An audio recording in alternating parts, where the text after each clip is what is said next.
welcome to everyone. Good afternoon. Thank you very much for assist to this webinar. This webinar is part of a cycle of webinar that gives the AE Spain chapter in order to promote the energy knowledge. And in this occasion, we are going to talk about the blockchain. This is a very important topic that we must think, or we think, that is going to transform our energy sector. And we must use it to transform the energy sector. So we have invited a specialist in the field. So let's start with the conference, but before of it, we are going to make a presentation with our president of the AE chapter, that is Marc Massot, that I give the order in order to talk us about the membership of the AE. Thank you very much, Marc. Okay, first of all, thank you, Alain, for your presence here at the webinar. It's an honor to have you, especially as a friend here. I hope to hear you and see you next year in AE World. Before giving the word to Alain, tell me 2 minutes in Spanish to explain the webinar and the chapter. En diciembre empezamos a organizar estos webinars técnicos. Nuestra idea es cada mes hacer un webinar técnico especialista en un tema para nuestros miembros. Este webinar está organizado por el capítulo español de la AE. Para los que no lo conozcáis, la AE es una asociación americana que engloba 18.000 miembros especialistas en eficiencia energética de 100 países diferentes y está dividida en diferentes capítulos en cada país, en lo cual los miembros de ese país se asocian y se juntan para hacer eventos, hacer jornadas y divulgar la eficiencia energética en nuestro país. Nosotros como capítulo español llevamos desde 2012 organizando jornadas presenciales en Barcelona y en Madrid. Este año ya vamos a empezar a ampliar nuestro radio de acción de jornadas presenciales a Sevilla y a Valencia, a ver si tenemos más gente interesada en la asociación. Aparte de las jornadas, nuestro gran evento es el Congreso, que llevamos 2 ediciones de Congreso Jenner, 2 ediciones exitosas en Madrid. El año que viene haremos la 3ª edición en Barcelona.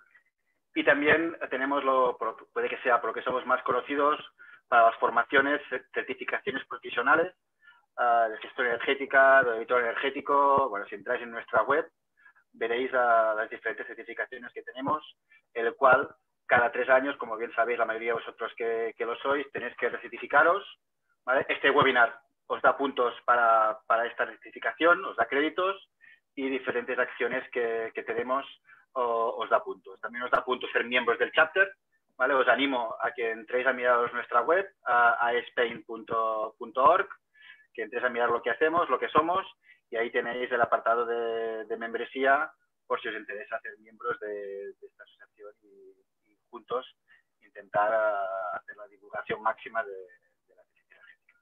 No os quiero robar más tiempo porque venimos todos a escuchar a blockchain, a escuchar a Alain. Por lo tanto, Alberto, ya puedes presentar a nuestro invitado. Gracias, Marc. Thank you very much, and thank you very much to Alain.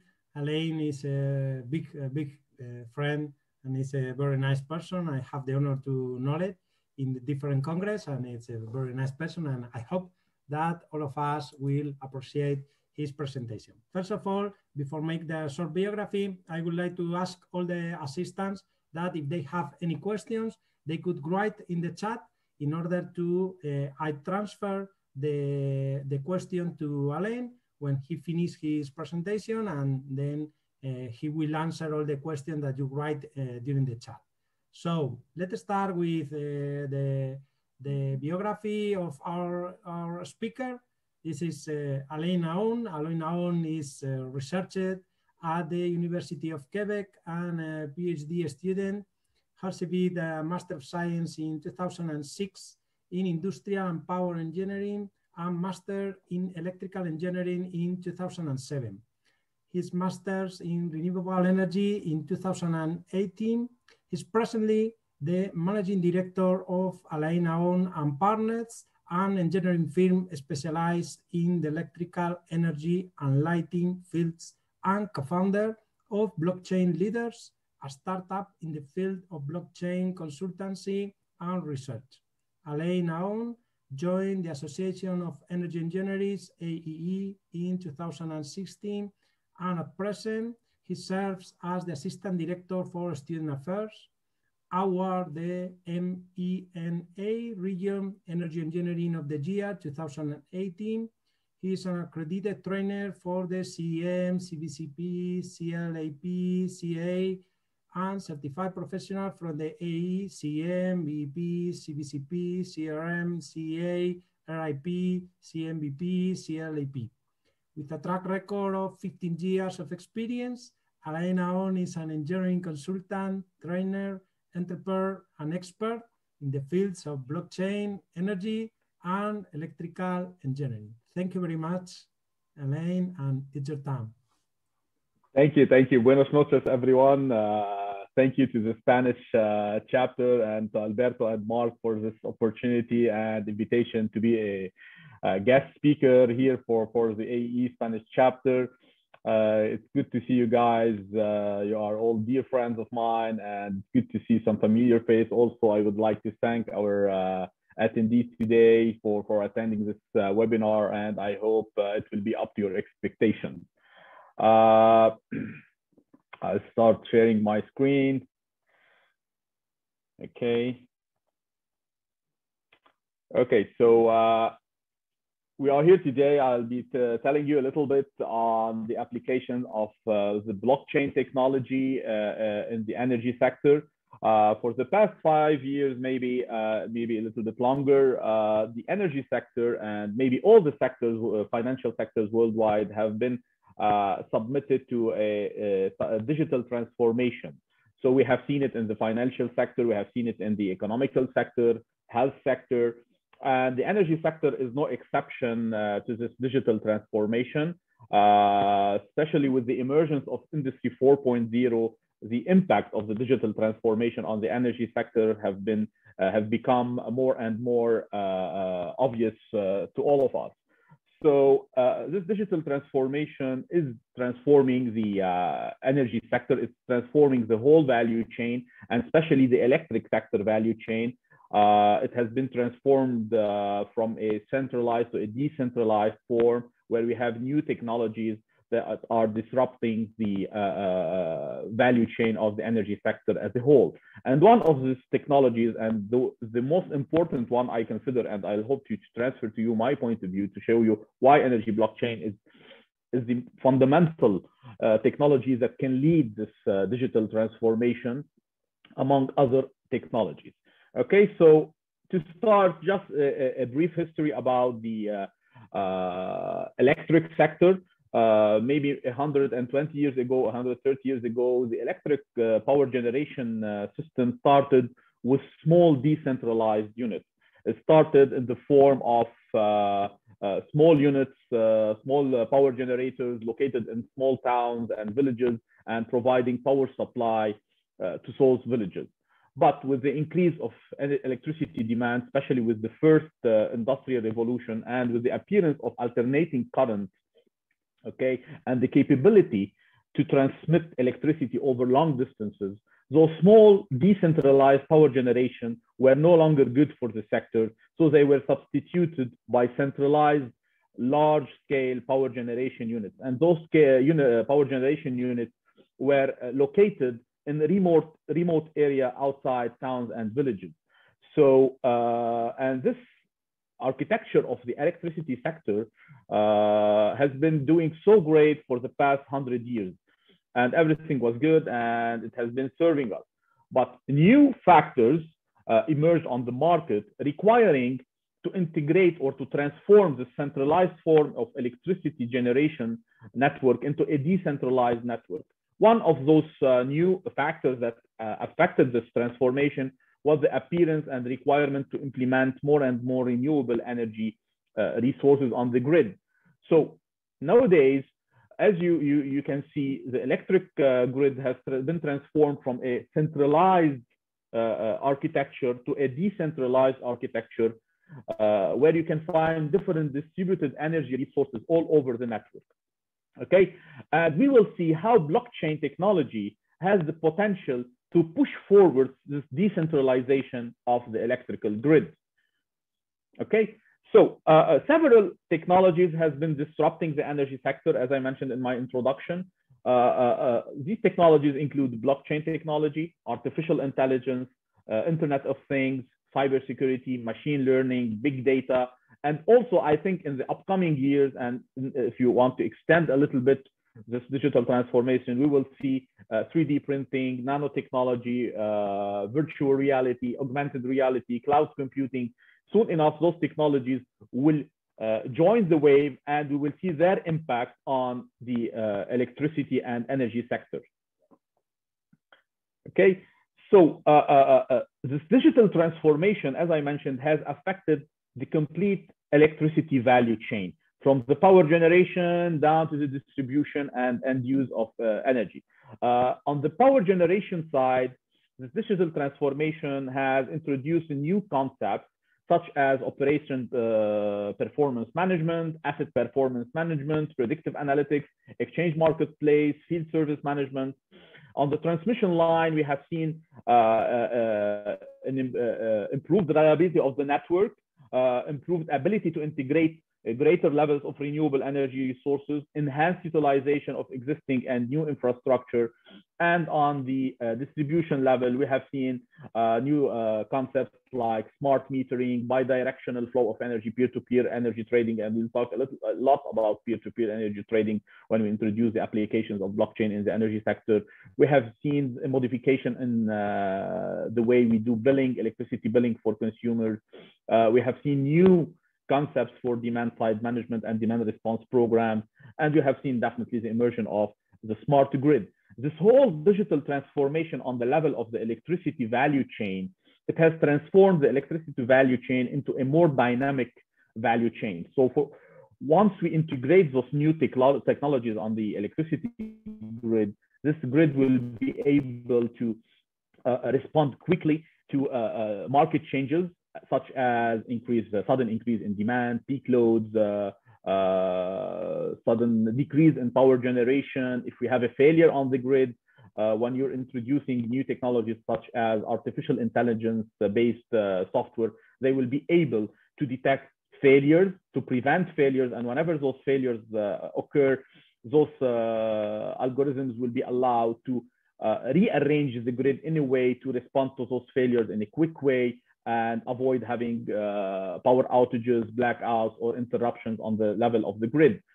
So this digital transformation is transforming the electricity grid from a reactive or predictive mode of operation into more a prescriptive mode of operation. So by integrating new things such as IoT sensors, Internet of Things-based sensors, artificial intelligence and machine learning softwares, and combining all that with a solid platform such as blockchain, we will be able to have a prescriptive mode of operation where we can collect data from different resources, and based on this data, the algorithms, the machine learning and artificial intelligence algorithms will be able to issue new recommendations to avoid failures, to optimize the efficiency of the grid, to optimize the performance of the grid, and to, let's say, increase its financial value for the assets and for all the grid as a whole. So we will have a more efficient, at least efficient from a management point of view, efficient from an energy point of view. We'll have a dynamic grid, and it will have a fast response to quickly respond to all the market changes in the electricity market. Okay, so what is driven? What are the drivers behind this digital transformation, and why we are implementing this digital transformation? So what is the need for digital transformation? Actually, we need this digital transformation to respond to new regulations and new requirements. Among those regulations and requirements are regulations related to global warming, to energy security, to a large increase in energy demand, especially when we consider the electrification of the transportation sector, a shortage in fuel supply, fossil fuel supply, and shortage in power generation, the need to integrate a larger number of renewable energy resources, the need to integrate a large amount of distributed energy resources, and the need to integrate the consumer into the management of the electricity grid by transforming the typical conventional consumer from a negative receiving consumer into a more active and prosumer who contributes to the power generation, to the consumption, and to the management of the grid, thus giving the consumer or the end user more power, and he will have something to say about the management of the grid. So the whole energy sector, and especially the electric sector, is being transformed into a decarbonized, decentralized, and digitized sector. And this is offering a lot of opportunities for you guys who are looking to work or to invest in the energy sector. So just to give you an idea about the future of the energy sector from a decarbonization, decentralization, and digitalization point of view, according to studies, for example, from IRENA, this is International Renewable Energy Agency, 40% of total renewable energy potential in 2030 is in the power generation. So 40% of the power generation in 2030 is expected to be from renewable energy. And all of that is driven by the need to decarbonize the power generation field.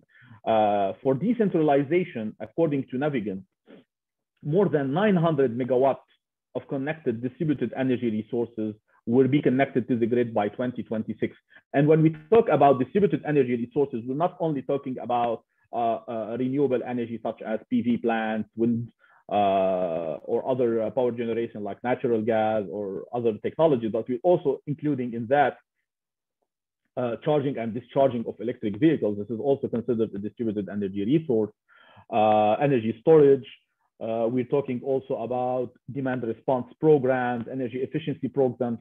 All those are integrated under the wide umbrella of distributed energy resources. And on the level of digitalization and the digital transformation of the electricity sector, according to McKinsey, more than $2 trillion of value will be invested in the digital transformation of the energy sector.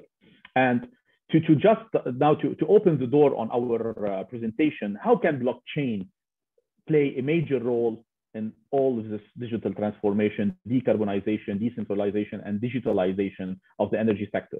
Well, blockchain can offer immutability and data integrity. So since we are moving into a digitalized world of energy, so we will be generating a huge amount of data, and we need a network, okay, or a platform capable of securely, immutably dealing, logging, storing, and transacting all this data information.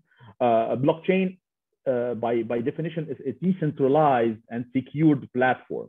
And since the electrical and the energy value chain is being transformed into a decentralized network, so it's only reasonable to look for a decentralized data platform that can host this decentralization and host and be able to create a network of nodes interconnected between each other. Also, blockchain is known to be autonomous platform that provides automatic transactions via smart contracts, and it gives more power to the users. So since it's a decentralized network where you don't have a central entity controlling the network, it's very well known that it provides more power, or the power actually is distributed among the peers contributing to this blockchain network. Okay, I'm not sure if all of you are familiar with blockchain technology, but I bet that all of you have heard about Bitcoin, especially with the last couple of months. So we had like a real hype, and Bitcoin has been trending on all social medias. So blockchain actually is the technology behind Bitcoin. Okay, this is a layer on top of the internet. So for the past like 20, 30 years, we have been using the internet, and we had only one layer. It was the World Wide Web, www. So whenever you wanted to access information, to exchange information, to do whatever transaction you want on the internet, we used to go to log on a website, www.x.com. For your emails, you have to log, for example, on Google server, Yahoo server, whatever host you're using. So this is the first layer that existed on top of the internet. And now we have an additional layer. This is the blockchain. Blockchain doesn't have any central entity. Okay, so transactions are directly conducted between peers. Okay, so for example, if I want to exchange money over the conventional www. So what I will do, I will log on a web page. I will put my credit card information. And when I provide this information, a request will come to my bank. Okay, I will approve this request. So my bank will transfer money to the recipient's bank, and then he will get the data. So you have intermediaries in this transaction, which are my bank and the bank of the recipient. And usually a typical transaction using normal conventional online payment would take up to 7 or 10 days. Okay, but with blockchain, the transaction, the transfer of money is directly conducted between me and the recipient. There is no intermediary, and it's like in near real time. So in less than 15 minutes, the recipient will receive the money I'm sending him. So this is an added value for blockchain technology. If I have to define blockchain technology, so if you look online, you can find several definitions of blockchain technology.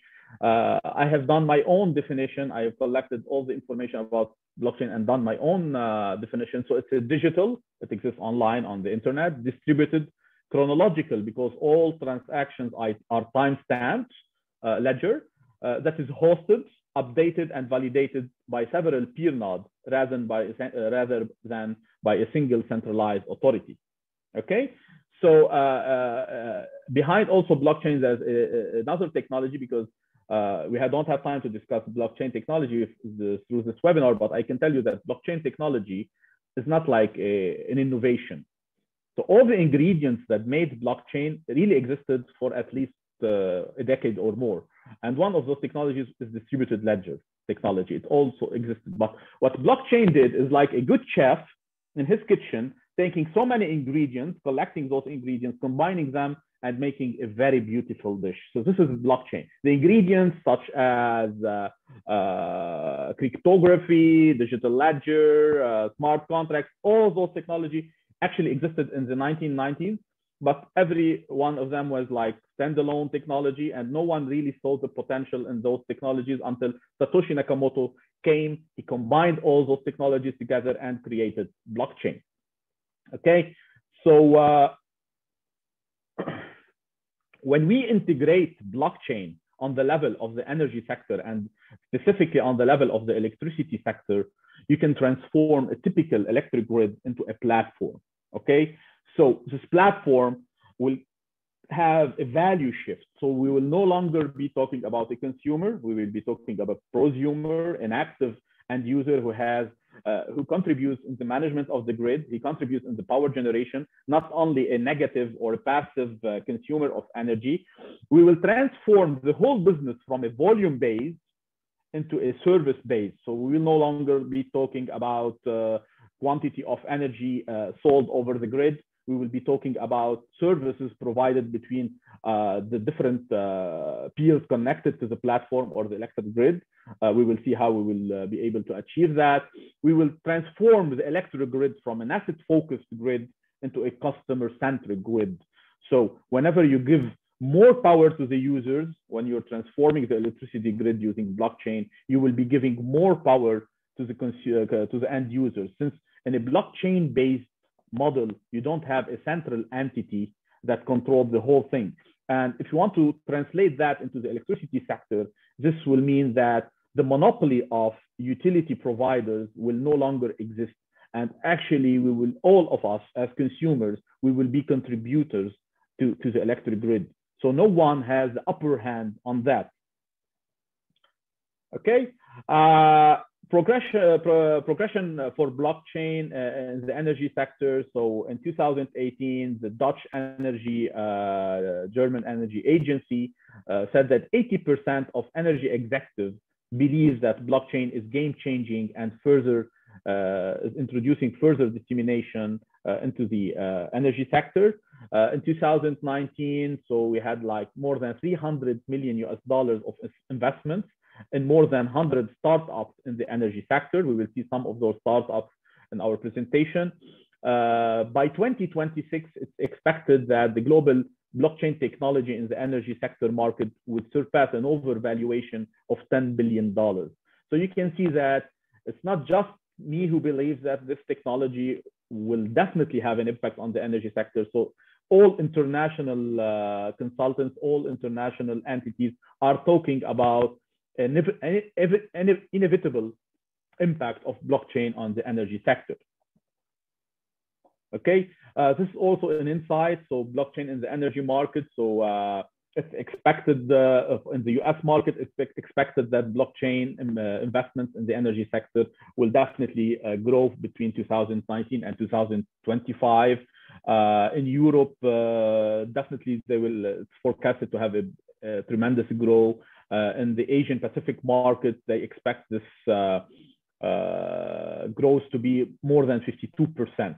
Okay, so in 2018, the blockchain or the blockchain in energy market has a value of $200 million, and this will be more than $3 billion by 2025, as we saw.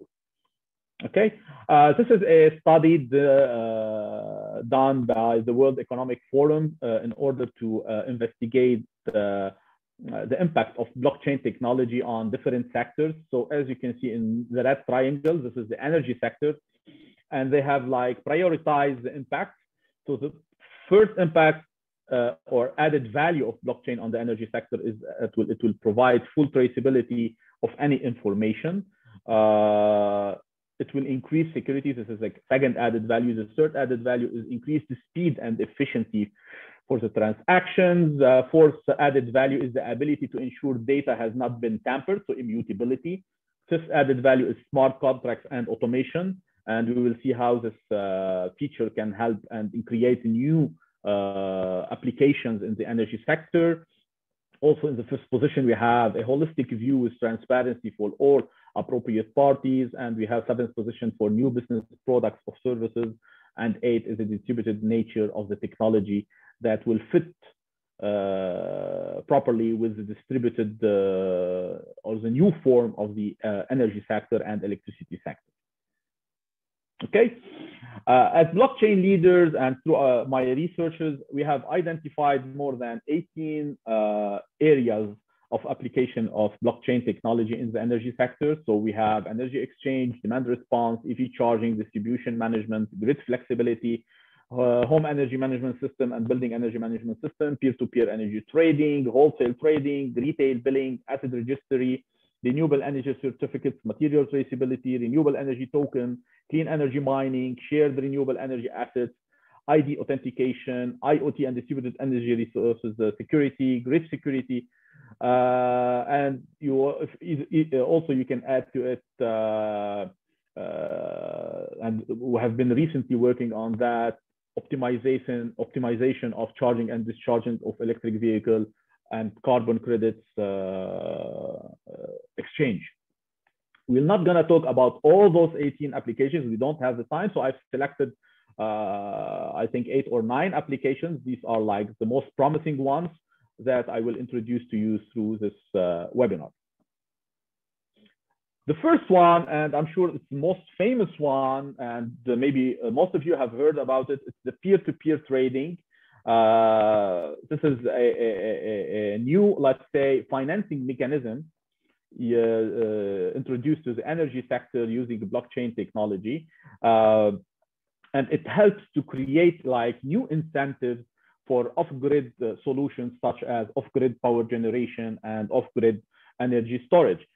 So the actual problem, or the problem that we are facing actually in the energy sector, especially in the renewable energy or distributed energy resources field and energy storage, is the lack of incentives for the people to invest in this sector.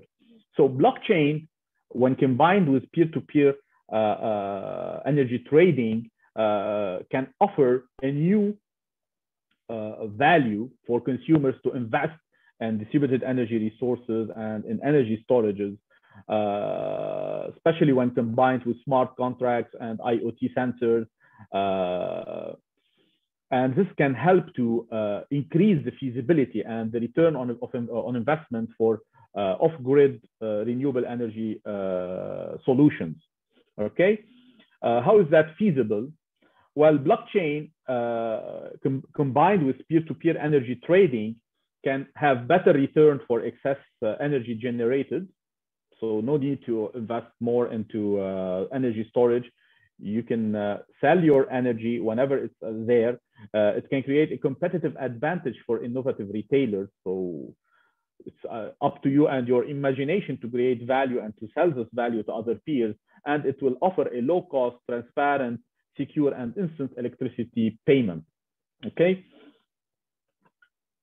So actually, and on the market, actual market, we have like the most famous financing mechanisms for off-grid solutions are net metering and feed-in tariff. Okay, those two solutions are very good.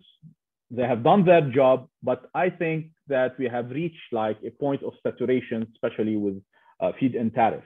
And it's time to investigate new financing mechanisms that can create a new value for off-grid solutions and a new marketplace for people to transact this excessive power generation they have when they implement renewable energy or energy storage solution on their own facilities.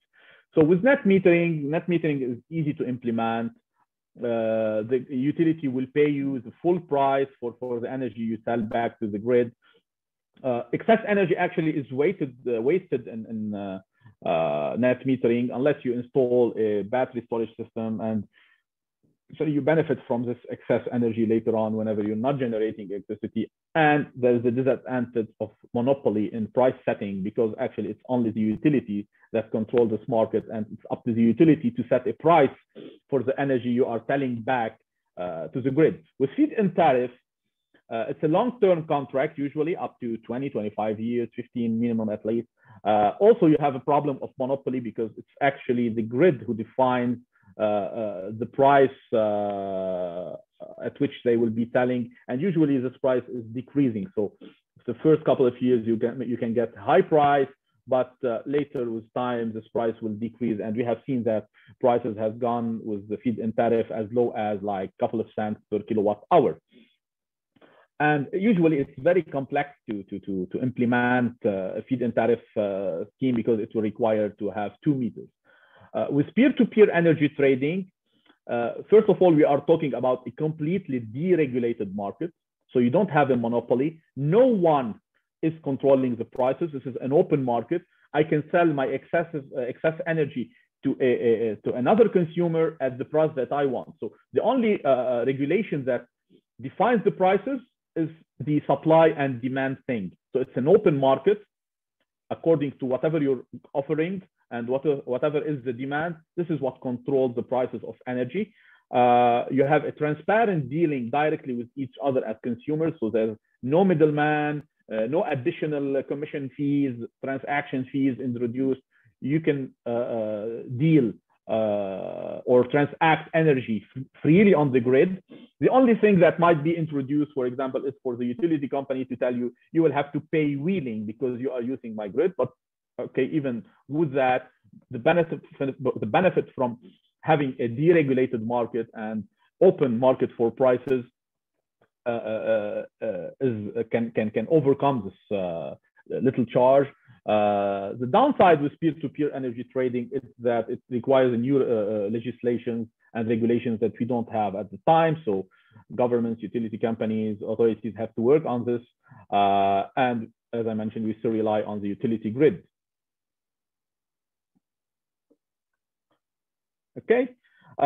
Some use cases of peer-to-peer energy trading, and here, as you can see, after each solution, I'm going to introduce for you some startups, and it would be good for you to log on to Google later on and search for those use cases and learn more about it, so you can see that it's a real thing that I'm talking about. This is happening. We have some values, we have some data that you can check and see the added value of this solutions I'm offering you. So the first startup for peer-to-peer energy trading is the Transactive Grid. It's in USA. They started with 5 households with PV systems connected to 5 households with no PV system interested in buying excess energy. A second startup is Grid Singularity. It's in Austria, Europe. So besides energy trading, Grid Singularity offers data analysis for the energy generation, benchmarking about energy consumption, smart grid management, green certificates also, and it offers due diligence. For example, if you want to sell your renewable energy project, it helps you to create a due diligence and to set a market value for your asset. So you can see, look at those 2 use cases and see how they are doing. And whenever we are also talking about peer-to-peer energy trading and distributed energy resources, you have to look at the macro scale. And later, for this few years, 5, maybe 6 years past, we started hearing about something called virtual power plant. So just to tell you, the virtual power plant is just a combination of medium scale distributed energy projects, okay? And you combine them together with one aggregator, someone that will represent all those small scale, medium scale projects. And if you combine them, they will create a virtual power plant of the size of 200 megawatt, 100 megawatt, 400 megawatt. So instead of building new power plants to extend the grid, what utility companies can do, they can go aggregate a considerable number of medium scale projects together and form a virtual power plant. But the main challenge with this idea that was introduced, as I mentioned, like 7, 8 years in, I think, is that whenever you want to combine, let's say when you're talking about a virtual power plant, you can talk about maybe about 1,000 medium scale energy project, distributed energy projects. So those projects are distributed all over the grid. You have 1,000 power generation things. So you can imagine that the management of this virtual power plant can be very complicated, and it requires a system that's able to control, to validate the transaction, energy transactions, to control the mode of payments to those distributed energy projects. So you need a transparent, immutable, trustworthy platform to do that. And actually blockchain, this is where blockchain can play a major role and advance the concept of virtual power plants, because as we mentioned, it's a distributed or a decentralized network. So even if your distributed energy resources are decentralized, we can consider every energy project as a node, and the nodes would be interconnected together. So blockchain as a distributed ledger will be controlling the flow of energy on and off the grid. It will control the mode of payment in an immutable, transparent way. Okay, so a typical project that we have seen is TEPCO in Japan. So they are using blockchain to track and bill the mutual exchange of power between several thousand owners of small PV plants and batteries aggregated in a virtual power plant. The total capacity of this virtual power plant is 12.4 megawatts. It's not that big, but this is a startup, just they are proving a concept. And I can tell you from what they published, they are doing good. And I think there's a lot of potential in this field for blockchain to push forward the concept of virtual power plants. And I think maybe in the 5 or 10 years to come, we will see a lot of virtual power plants being connected to grids all over the world. Okay, so if you want to implement peer-to-peer energy trading, so you must have a smart metering and smart billing system. Okay, and actually that doesn't exist in most networks, electric networks. So most electric networks still rely on old conventional metering systems where you have to send someone to read the meter. You still rely on humans to issue billing. You send the bill to the consumer and you will have to collect the money. And usually this complicated, inefficient process implies like a 15% overhead on utility companies. So like 15% of the bill goes for cost to read the meter, issue the bills, collect the bill. You have to account for uncollected bills. So it's an inefficient system. And here blockchain combined with IoT devices, IoT meters, and smart contracts can create a smart metering system that can decrease payment failures or not paying the bills, and can decrease operational costs. At the same time, it increases transparency. You have a transparent and traceable mode of payment. So whenever you want to go back and check any payment, it is there on the blockchain. Nobody can change it. So this creates transparency, credibility for any billing system, accountability, and control. Okay. As I mentioned, for example, the current market situation is that you have a complicated billing system. So you start with meter reading, data entry, manual data entry, invoicing, invoice delivery, payment collection. And I know that recently some of the utility companies have introduced like this smart metering, but yeah, it's just they eliminated maybe the first two steps where you don't have to read the meter and manually enter the data, but you don't have like an automatic mode of payment without passing through intermediaries. You have to keep that in mind. So yes, maybe for example, you have your bank paying for you the bills, but you're paying a certain transaction fee or a commission fee for your bank to do that. And this induces extra charge on you. But if we implement the blockchain combined with a smart contract, and this can be done automatically without going through intermediaries, definitely you will have a faster, lower cost mode of payment. And even for the metering and the data, with blockchain, as I mentioned, when I defined the blockchain, it's an immutable ledger. So whatever data is locked on blockchain, nobody can change it.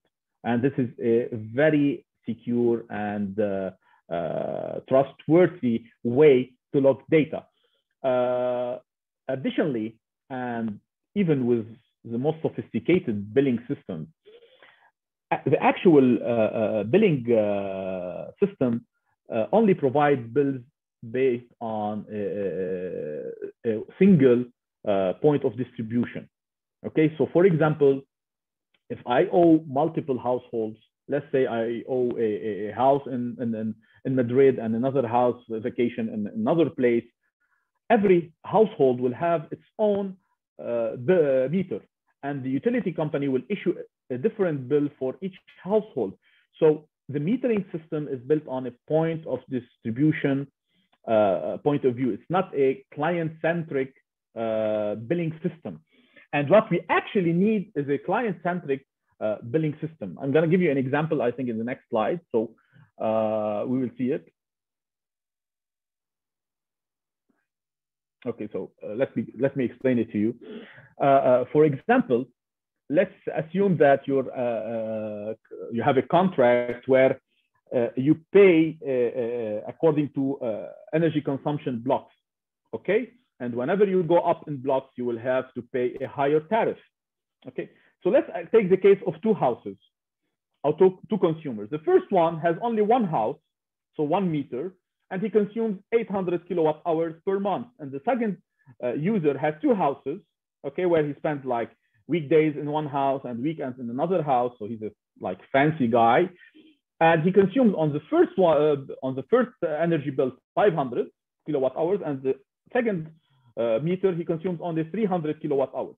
Even that both consumers consume a total of 800 kilowatt hours per month, they will not be paying the same, because the first one will be paying on the highest block rates, and the other one will be paying a part on the medium block rates and the other part on the low block rates. So you can see that it's not fair.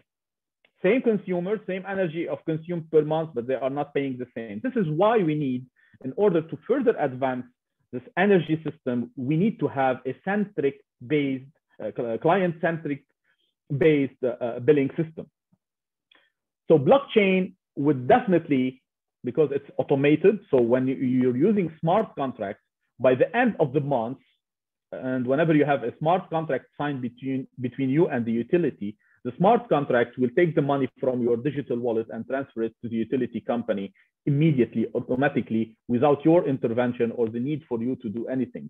So this will definitely improve payment discipline. It will reduce the cost of reading meters, billing, and collection. This is what we have already explained.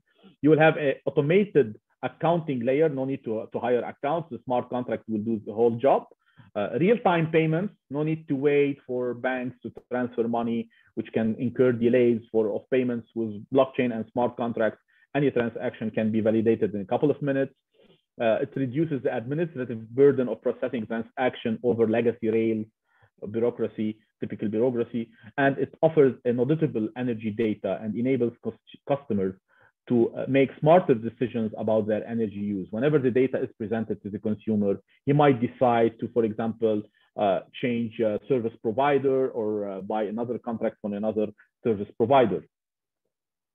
Also, by integrating blockchain-based smart meters, this can introduce a new way to transfer funds, for example, from developed countries to developing countries. And this is what Ban Ki-moon, a South African startup, have done. So they have created a new way to transfer funds for the energy sector from country to country by creating or by introducing energy meters, blockchain-based energy meters. So for example, if you want to transfer a fund to a school in Africa from Spain, you don't have to ask your bank to transfer money to a local bank, and an NGO will come take the money and give it to the school, or the school will pick it up directly and will go and pay the utility company for electricity. This is a complicated process, and whenever you introduce intermediaries, you have to keep in mind that this means additional commission and transaction costs induced. So if I want to send 1,000 euros from Spain to Africa, maybe I will pay on the way maybe 100 euros for transactions, and this is wasted money.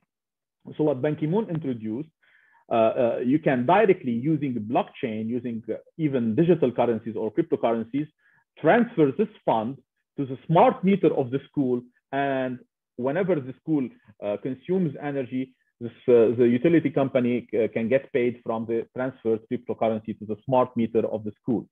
It's a smart way of doing things, straightforward, no intermediaries and no commission costs on the way.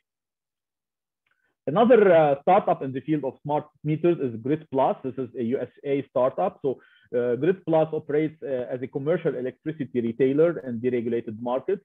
So you have this small meters that you install, and you have those Grid Plus cards. So using digital currencies or cryptocurrencies, you can prepay your meter, and it creates a smart contract between you and the utility. And whenever you consume energy, you will be paying from your wallet, and also it creates a buffer for you. So you have like an additional amount of money. So if the amount of money in your smart contract is consumed, is 100% paid, and you have no longer money, electricity will not be shut down from your house. They will take additional amount from your buffer, but you will receive a message on your mobile telling you that you exceeded what you expected of energy consumption. So it's always introduce a new concept that will help consumer to actually control their energy consumption and to control what they want to pay for energy consumption. An additional new way to introduce blockchain in the energy sector is to introduce it to the electric vehicle charging and discharging concept. So the main challenge with the widespread of the development of the electric vehicle market is the lack of charging stations. So till now, maybe in small countries, this is not a challenge, but for example, in large countries, let's say in Canada, if I want to travel from east to west in an electric vehicle, I might pass through some areas and long distances where there is no electric vehicle charging station. So this is a main challenge. And why we don't have charging stations? Because actually it's a challenge for the government or for utility company to install those charging stations, and the private sector is not investing in installing charging stations. So what you need to do is to benefit from blockchain, to integrate or to create an incentive for the market to invest in new charging stations. And in order to give confidence and to make it like an easy way to transact energy between the provider and the car owner, is to create an automated way where the driver can stop, plug his car, charge his car, and move on and pay immediately. So you have to create this trust between unknown peers. So the energy provider doesn't know the car owner, and yet they have to transact. In order to create this trust, you can rely on blockchain to do that. So I want you guys to imagine, for example, if you're going to a meeting in the city and you're parking your car in a public parking.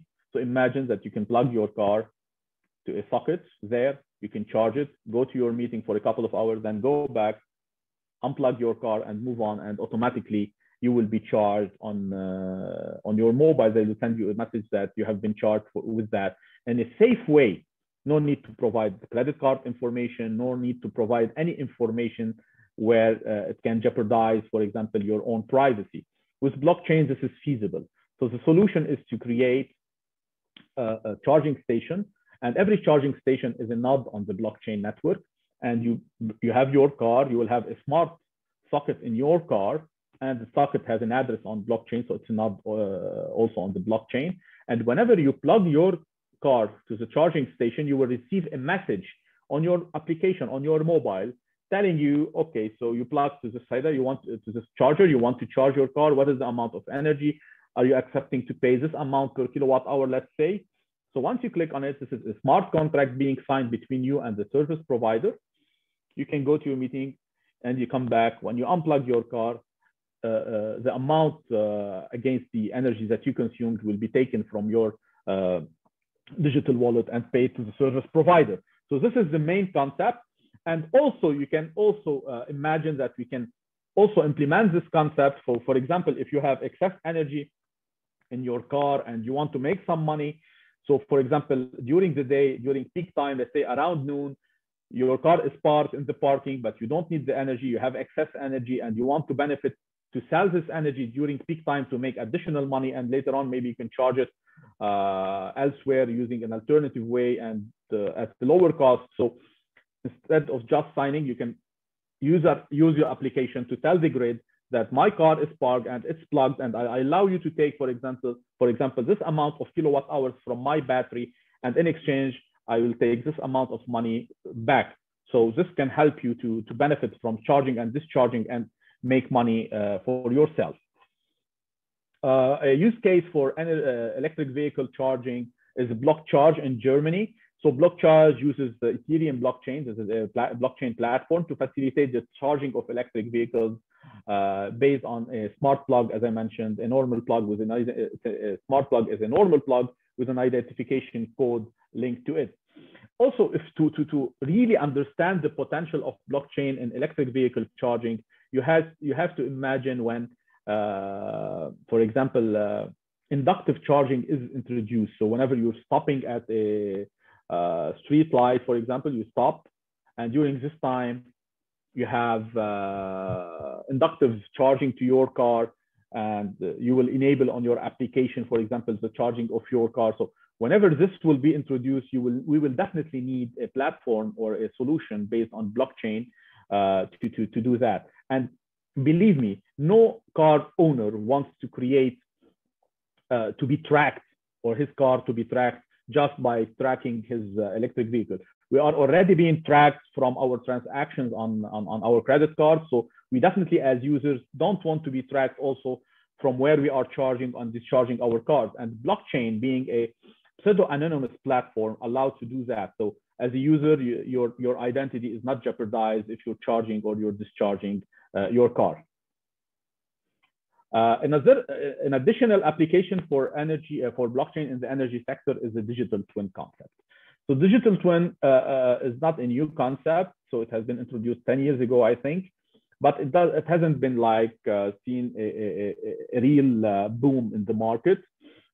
And I think that blockchain can help to push forward this digital twin concept. So the main concept behind digital twin is for any piece of equipment based on sensors to collect data and create a digital copy of this machinery.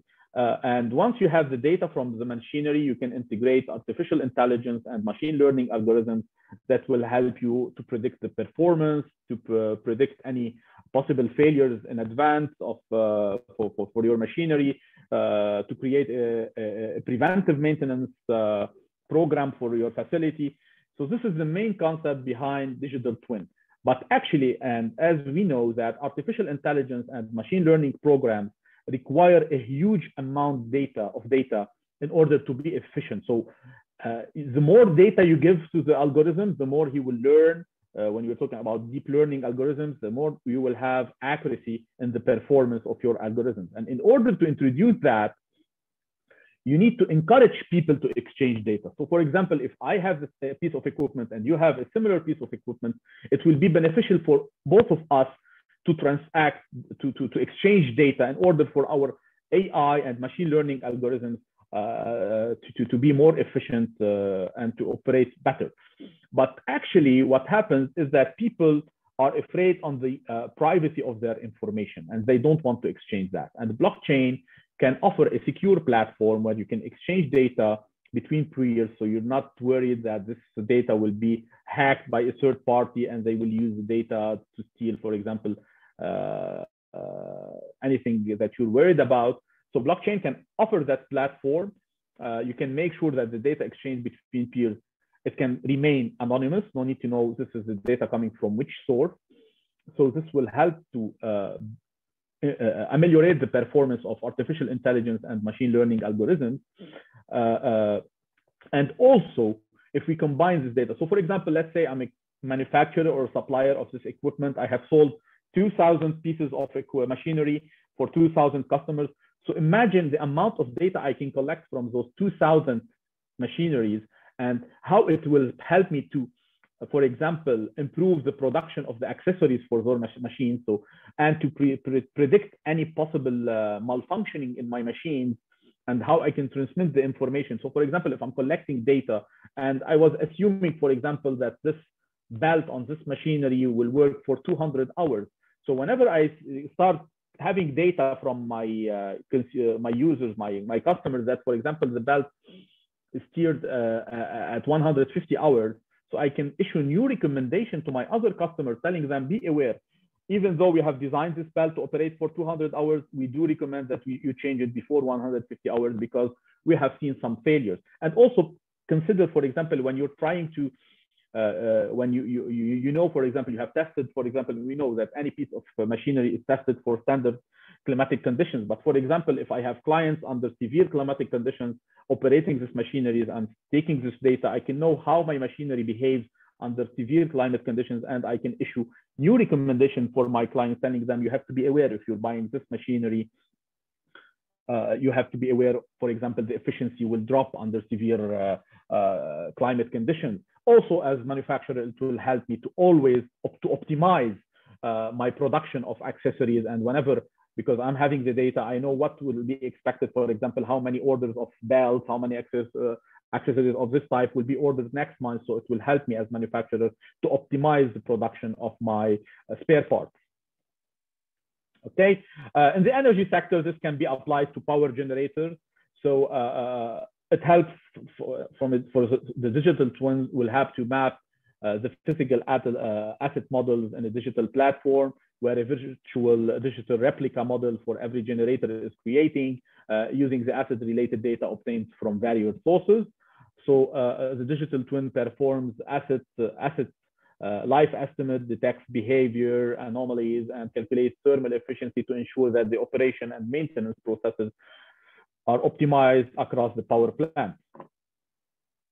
Okay, so what is blockchain's contribution to the digital twin concept? So blockchain can create a digital twin for every piece of equipment or machinery and update it continuously in real time. Can have a auditable and traceable, transparent record of data that can provide real-time snapshot of the machinery's condition from cradle to grave. It can improve participants' visibility into their own business, so they know more about their machineries while safeguarding their data from competitors by ensuring that participants have access only to the information they are entitled to. And also, I have to add that it can bring another feature. Whenever you create this digital twin and you have the data on blockchain logged and secured, it will improve, for example, the purchasing of machineries from the second use market. So whenever you want to buy a used or previously rented machinery, you have the log sheet, you know the history of this machinery, you know that it has not been tampered, no one has modified the data just to make it more appealing for you to buy. So since you know it's immutable, it will create more value in the second market for people to purchase used or let's say used or previously rented machinery or equipment. An additional application for blockchain this time for the energy performance contracting. So for you to know, for example, for those of you who are not familiar with energy performance contracting, so this is a market where you have ESCOs, energy service companies. So for example, if you are an operator of a facility and you don't have the financial means to implement new energy conservation measures and to improve the efficiency of your facility. So the ESCO will come, will do an audit, they will do a recommendation, they will tell you, for example, we can replace your old chiller with a new chiller with higher efficiency. Don't worry, you don't have to pay any amount of money. We will install the chiller, and from the energy savings that we will achieve to you on monthly basis and on yearly basis, we will take an amount or a percentage of this savings for us to pay back for our investment and to make some profit. So it's a win-win for both parties. But usually it's a bit more complicated because you have several stakeholders involved in an energy performance contracting. So you have the ESCO, the client, you might have some banks involved because the ESCO will usually take a loan from the bank to buy and to buy the equipment and install it. You have the utility company because the savings and the payments for the ESCO are based on the utility company's bills. So you have to calculate savings. And usually is not that straightforward. And this is, I think, the main challenge that energy performance contracting and ESCOs have been facing worldwide. So we propose a new model, okay, based on blockchain. So we think that blockchain and smart contracts offer a solution for EPCs. So it eliminates all barriers and risks related to trust between parties, since we have several stakeholders. It will eliminate the risk of payment defaults because smart contracts will automatically issue payments once the energy savings have been validated. We will eliminate the risk of human errors from the calculation of savings and so on. We will make the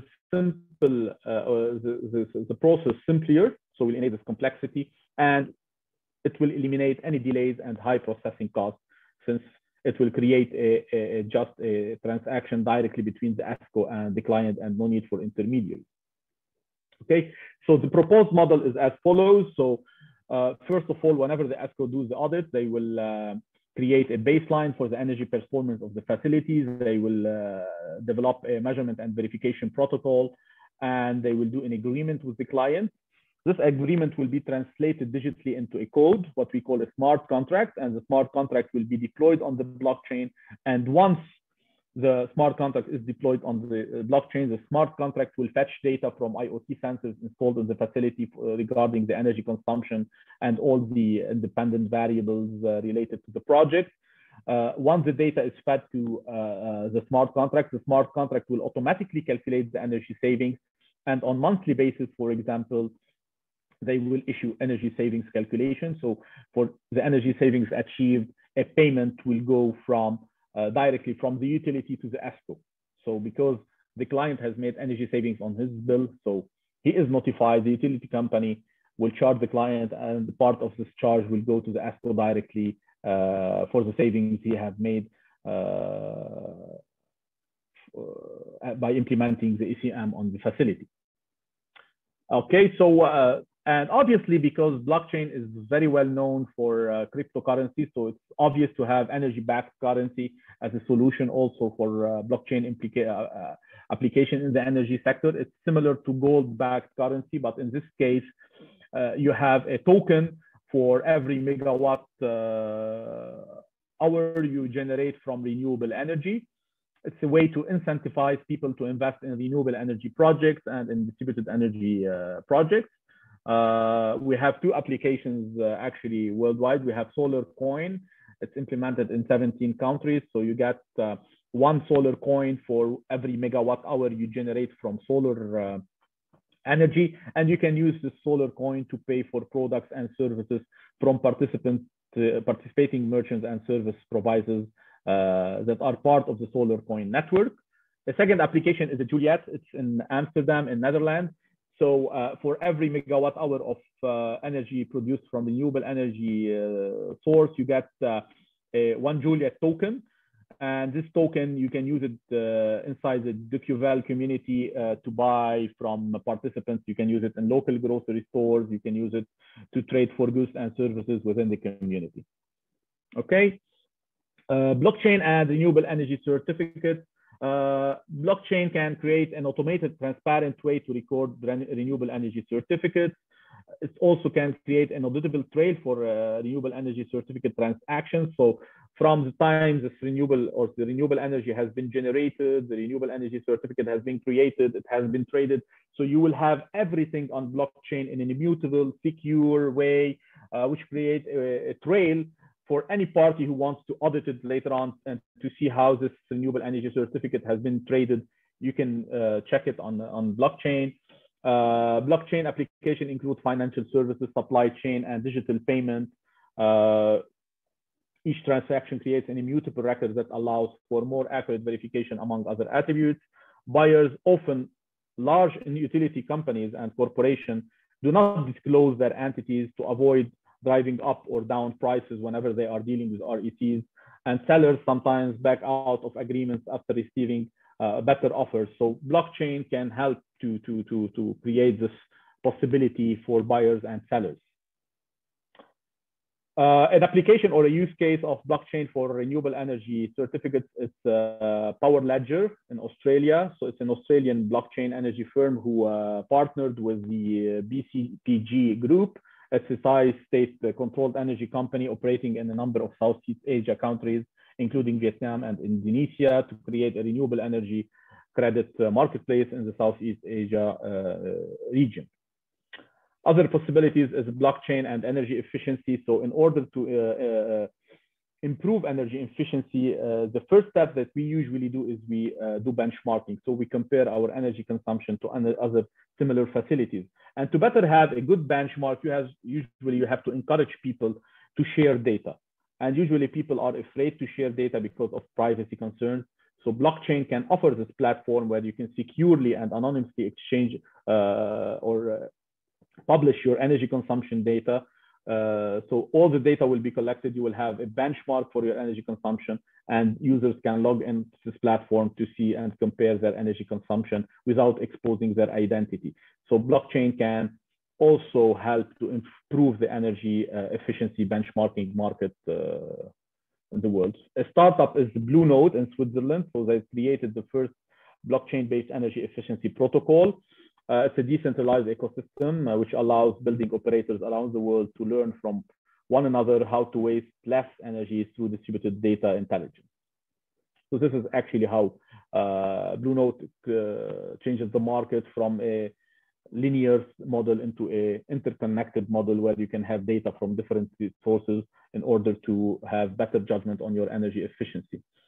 And finally, blockchain and demand-side management. So peer-to-peer energy trading, exchanges of energy efficiency. Blockchain can really integrate new solutions for demand-side management. In my lab at the University of Quebec, we are investigating a new demand response program based on blockchain and peer-to-peer energy trading in order to fight against increased energy demand And this new demand response program helps to create to eliminate the risk of freewheeling that usually you face in typical demand response programs. Okay, so if you are interested to learn more about other applications of blockchain technology in the energy sector, so you can see you have applications for payment system, EV charging, renewable energy certificates, peer-to-peer trading, back office task and interoperability. So you can see many large companies like Siemens, ENGIE, and other companies are investing in the blockchain technology in the energy sector. Okay, thank you guys for your time. I hope that you found the presentation interesting for you. And I don't know if we have time for questions now.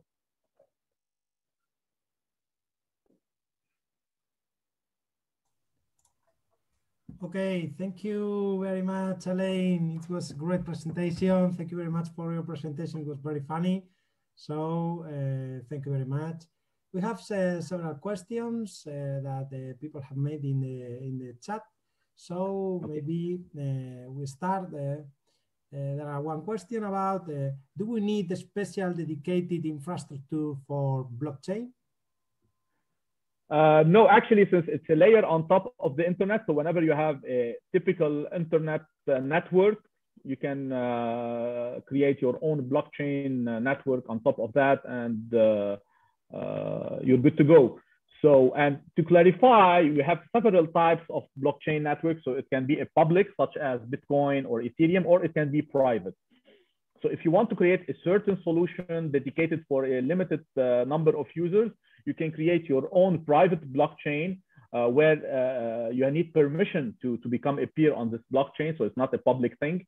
And no, it doesn't require any special infrastructure development. So you need to have, like, as I mentioned, an internet network. You will need your computers to be your nodes. And the other part is the development of blockchain protocols. So it's coding and everything that's related to computer engineering. So other than that, you don't need anything to create a blockchain network. Okay, thank you. Another one is one of the characteristics of the small contracts, if I'm not mistaken, is whatever is coded in cannot be changed. How would the smart contract work in pool-based energy system that have the energy price constantly changing?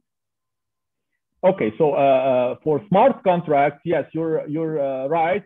Once you write the smart contract, you cannot change it. So if it's there on the blockchain, nobody can stop it, nobody can change it. In a pool-based energy system, you look for a smart contract, it's a code, and the code can fetch data from different sources. So, for example, I'm going to give you the example of energy performance contracting. So definitely every day you have different temperatures. And since you have a different temperature, which means your energy consumption for your HVAC system will change. So what you do is you create a contract that gets the data from a sensor, the temperature data for a sensor, and provide it to your smart contract who will do calculation. So it's the same way for energy pool systems. You can create a smart contract that gets the prices of energy on daily basis and fed it to the main smart contract on daily basis, weekly basis, or monthly basis in order for that smart contract to do the job. So it doesn't have to, the prices don't have to be fixed in the smart contract. But whatever terminology, or let's say what are the main conditions, they are written in the smart contract and they cannot be modified. But prices, it can be a dynamic thing that you can provide hourly, daily, weekly basis for the main smart contract. Okay, thank you very much. Another question is, we know server and data center needs a lot of energy to run. Is there any evidence that blockchain creates energy savings in comparison with these traditional systems? Thank you very much for your informative presentation. Thank you, Francesca. Regarding the energy consumption, there's a main feature in blockchain technology that defines the energy consumption of the network. It's something called consensus. For Bitcoin, we use a proof of work consensus, and the proof of work is based on computational work that your computer has to do. This is why Bitcoin consumes a lot of energy. With other blockchain networks, you have different consensus mechanism. You have proof of stake, Byzantine, fault tolerance concept. So those other consensus, because for the validation of any block, you need to have consensus between peers, and you need to validate it.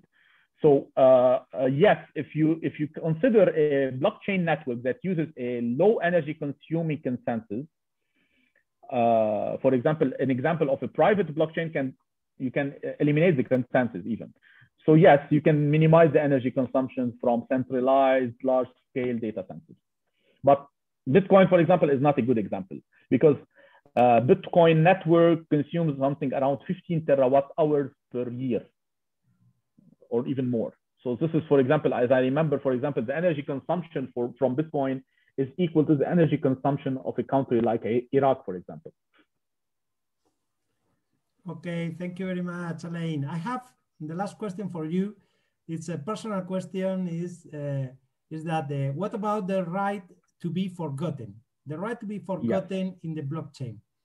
I think it's a very important key to promote the blockchain, because if I have financial problems and I can pay the electrical bill, sometimes I would like that the network forgot that I haven't paid my electrical bills. So what about the right to be forgotten?